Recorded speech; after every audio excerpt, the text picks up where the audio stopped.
Hello friends, welcome to my YouTube channel. In this particular lecture, we will discuss about the uh, release of adenohypophyseal hormone. तो इसके पहले हमने बात करी थी जितने भी हार्मोन्स हैं उनके बारे में बात करी थी, पिट्यूटरी हार्मोन्स के बारे में बात करी थी। तो यहाँ पर हम बात करेंगे कि उनका रिलीज कैसे होता है या एडिनोहाइपोफासियल जो हार्मोन होते हैं उनका रिलीज कैसे होता है। ओके, तो hypothalamic hormone have a direct influence on the release of the adenohypophyseal hormone. जैसे जो हाइपोथैलेमस से कैसे हार्मोन सिक्रीट होते हैं, जो जितने भी रिलीजिंग हार्मोन या इनहिबिटिंग हार्मोन सिक्रीट होते हैं। तो जैसे हमने बात करी थी सोमैटोट्रोपिन की, तो सोमैटोट्रोपिन कैसा हार्मोन है, ग्रोथ हार्मोन को सिक्रीट करता है। तो सोमैटोट्रोपिन जो होता है, जो सोमैटोट्रोपिन रिलीजिंग हार्मोन होता है या इसे हम एसआरएच कहते हैं, वो स्टिमुलेट करता है सोमैटोस्टैटिन को, जो क्या करता है कि जो ग्रोथ हार्मोन है उसको इनहिबिट करवा देता है। प्रोलैक्टिन हार्मोन की बात करें तो प्रोलैक्टिन का जैसे डोपामाइन सिक्रीट हुआ हाइपोथैलेमस से, और वो इनहिबिट करेगा किसके रिलीज को, ये जो थायरोट्रोपिन है उसके रिलीज को इनहिबिट कर देगा।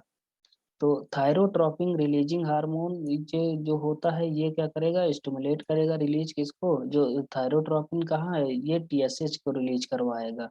जो थायराइड स्टिमुलेटिंग हार्मोन होता है ये उसको सिक्रीट करवाता है। और जो डोपामाइन होता है ये क्या करवाता है, it is also dominant hormone controlling the prolactin release. तो डोपामाइन ये प्रोलैक्टिन रिलीज में हेल्प करवाता है। अब थायरोट्रोपिन की बात करें तो थायरोट्रोपिन रिलीजिंग हार्मोन या टीआरएच जो होता है वो स्टिमुलेट करता है the release of the TSH. फिर बात करते हैं गोनाडोट्रोपिन। तो गोनाडोट्रोपिन में एलएच एंड एफएसएच आते हैं। तो एलएस इसमें क्या होता है, जीएनआरएच सिक्रीट होता है हाइपोथैलेमस से, वो स्टिमुलेट करता है एलएच एंड एफएसएच के जितना भी कंटेंट होता है, ये जीएनआरएच इसको रेगुलेट करता है। गोनाडोट्रोपिन रिलीजिंग हार्मोन या जीएनआरएच क्या करता है, stimulate the release of the LH and FSH. उसके बाद बात आती है कार्टिकोट्रोपिन की या एसीटीएच की। तो एसीटीएच से तो सीआरएच हार्मोन हाइपोथैलेमस से सिक्रीट होता है। तो यहाँ पर क्या है, कार्टिकोट्रोपिन रिलीजिंग हार्मोन या CRH stimulate the release of ACTH. And vasopressin क्या करता है, स्टिमुलेट रिलीज सेकेंडरी। उसके बाद जो एसीटीएच होता है या वैसोप्रेसिन होता है, ये उसको सेकेंडरी रिलीज करवाता है या स्टिमुलेट करता है एसीटीएच के सिक्रीशन को। अब मैंने टारगेट सेल होती हैं, हर हार्मोन की अलग टारगेट सेल होती हैं। तो सोमैटोट्रोपिन की बात करें तो जनरल बॉडी टिश्यू हो गया, जैसे स्पेशली द लिवर। और प्रोलैक्टिन ब्रेस्ट के जितने भी टिश्यू होते हैं, या लैक्टेटिन जो वुमेन होती है उसमें वर्क करते हैं। थायरोट्रोपिन थायराइड को टारगेट करता है। गोनाडोट्रोपिन जो होते हैं टेस्टिस मैन में टारगेट करता है, और वुमेन में ओवरीज को टारगेट करता है। कार्टिकोट्रोपिन की बात करें तो ये एड्रिनल जो कॉर्टेक्स होती हैं उनको टारगेट करता है। अब हम बात करेंगे सोमैटोट्रोपिन की। तो सोमैटोट्रोपिन अगर ग्रोथ हार्मोन की बात करें तो सोमैटोट्रोपिन कहाँ कहाँ से सिक्रीट होते हैं, एडिनो हाइपोफाइसिस से, या जो इंटीरियर पिट्यूटरी का लोब होता है वहां से सिक्रीट होते हैं। तो सोमैटोट्रोपिन secreted from the adenohypophysis anterior pituitary lobe and transported to the body tissue and liver। तो ये क्या करेंगे, किसी भी बॉडी टिश्यू में जाके वहाँ ग्रोथ करवाते हैं। होता क्या है, जैसे ये रिलीज हुए उसके बाद क्या होगी, binding to the receptor on the general body surface. जहाँ पे ग्रोथ हार्मोन की जरूरत होगी वहां पर ये जाएगा और वहां पे रिसेप्टर से बाइंड कर जाएगा। उसके बाद क्या करवाएगा, मेटाबॉलिक एक्शंस करवाएगा, ग्रोथ हार्मोन ग्रोथ करवाएगा एंड डेवलपमेंट करवाता है। बाइंडिंग टू द रिसेप्टर, अगर लीवर के पास जाएगा तो रिसेप्टर लीवर के पास ग्रोथ हार्मोन के रिसेप्टर होंगे, वहां से जाके बाइंड कर जाएगा। उसके बाद क्या है, जो रिलीज ऑफ सोमैटोमेडिन का या मीडिएटर का रिलीज करवाएगा।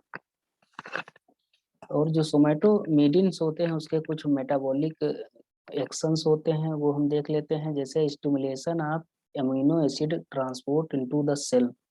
जो अमीनो एसिड का ट्रांसपोर्ट होता है सेल में वो सोमैटोमेडिंस करवाते हैं। फिर स्टिमुलेटिंग ऑफ प्रोटीन सिंथेसिस का स्टिमुलेशन करवाता है। फिर कार्टिलेज ग्रोथ करवाता है, लिपिड मेटाबॉलिज्म में हेल्प करता है एंड इंसुलिन रेजिस्टेंट की तरह वर्क करता है कौन, सोमैटोमेडिंस। फिर ये दूसरा काम भी करता है, जैसे हम बात करें कि कंट्रोल ऑफ सोमैटोट्रोपिन प्रोडक्शन की अगर बात करें तो निगेटिव फीडबैक कौन देगा, ये खुद ग्रोथ हार्मोन ही देता है, नेगेटिव हार्मोन। तो somatotropin and somatomedins release in itself inhibit, ये जो मतलब जो सोमैटोट्रोपिन होते हैं या सोमैटोमिडिन होते हैं ये रिलीज होते हैं खुद को इनहिबिट करने के लिए। And further somatotropin production via the negative feedback loop. इस प्रोसेस को हम क्या कहते हैं, नेगेटिव फीडबैक लूप कहते हैं। तो सोमैटोस्टैटिन ये क्या करती है, इनके रिलीज, इनका जो रिलीज होता है उसको इनहिबिट कर देती हैं। पॉजिटिव फीडबैक की बात करें, जैसे जहाँ पर ज़रूरत है किसी भी हार्मोन की तो उसे हम क्या कहेंगे, वहाँ पे जाके उसको रिलीज करवाना, ये पॉजिटिव फीडबैक होता है। सोमैटोट्रोपिन रिलीजिंग हार्मोन जो एसएचए होता है वो सोमैटोट्रोपिन को, सोमैटोट्रोप या हम ग्रोथ हार्मोन की बात करें तो ये वहाँ पर जाके रिलीज हो जाएगा।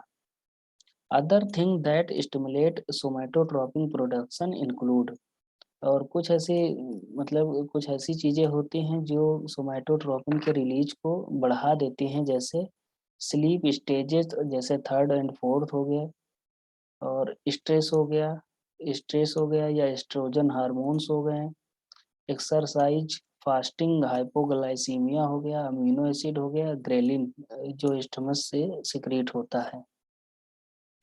अब हम प्रोलैक्टिन के इफेक्ट की बात करेंगे। प्रोलैक्टिन का ये मेन फिजियोलॉजिकल जो इफेक्ट होता है, ब्रेस्ट लैक्टोजेनेसिस करवाता है, या पोस्ट पार्टम वुमेन, जैसे किसी भी जो वुमेन में जब चाइल्ड बर्थ होगा है या पर्चुरेशन होता है उसके बाद ब्रेस्ट में लैक्टोजेनेसिस करवाता है या मिल्क का प्रोडक्शन करवाता है प्रोलैक्टिन। इसके कुछ अलग भी इफेक्ट होते हैं, जैसे increase the number of LH receptor in gonad. Luteinising जो हार्मोन होते हैं तो वो क्या करता है, उनके रिसेप्टर को बढ़ा देता है।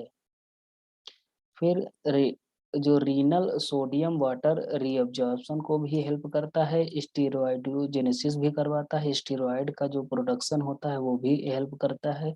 प्रोलैक्टिन इम्यूनोलॉजिकल इफेक्ट भी करता है, जैसे टी सेल को स्टिमुलेट करता है। इफेक्ट ड्यूरिंग हाई सर्कुलेटिंग, जब बहुत ज़्यादा हाई लेवल सिक्रीट होता है तब क्या करता है, डिक्रीज एलएच रिलीज, जो ल्यूटिनाइजिंग हार्मोन है पिट्यूटरी से जो सिक्रीट होता है उसकी उसके लेवल को ये घटा देता है। ओके, फिर आगे क्या करते हो, डिक्रीज सेक्सुअल बिहेवियर, जो सेक्सुअल बिहेवियर होता है उसको भी ये डिक्रीज कर देता है जब बहुत ज़्यादा सिक्रीट होता है। अब कंट्रोल ऑफ प्रोलैक्टिन प्रोडक्शन की बात करें तो क्या होता है, स्टिमुलस आया जैसे, फिर सक्लिंग, फिर जो स्टिमुलस जैसे कोई आया फिर सक्लिंग होगा, सक्लिंग के बाद क्या होगा, stimulation of the tactile receptor on the breast nipple, inhibition of DA and stimulation of TRH या thyrotropin releasing hormone via the afferent neural pathway. उसके बाद क्या होगा, जो एस्ट्रोजन है और आइडोथायरोनिन है वो सिक्रीट होंगे, जो क्या करेंगे, प्रोलैक्टिन को स्टिमुलेट करते हैं रिलीज होने के लिए। Prolactin stimulate milk production via the endocrine efferent neural pathway. Prolactin क्या करता है, मिल्क के प्रोडक्शन को स्टिमुलेट करता है via the endocrine efferent neural pathway के द्वारा। This is also known as a neuro endocrine reflex arc, हम इसे दूसरा नाम भी देते हैं न्यूरो एंडोक्राइन रिफ्लेक्स आर्क के बारे में। तो ये हमने बात कर ली एडिनो हाइपोफाइसिस के बारे में, उसके जितने भी हार्मोन हैं उसके बारे में हमने बात कर ली। अब नेक्स्ट लेक्चर में हम बात करेंगे जो न्यूरो हाइपोफाइसिस है, जहाँ से दो हार्मोन सिक्रीट होते हैं, वैसोप्रेसिन एंड ऑक्सीटोसिन, हम उसकी बात नेक्स्ट लेक्चर में करेंगे। Okay, thank you.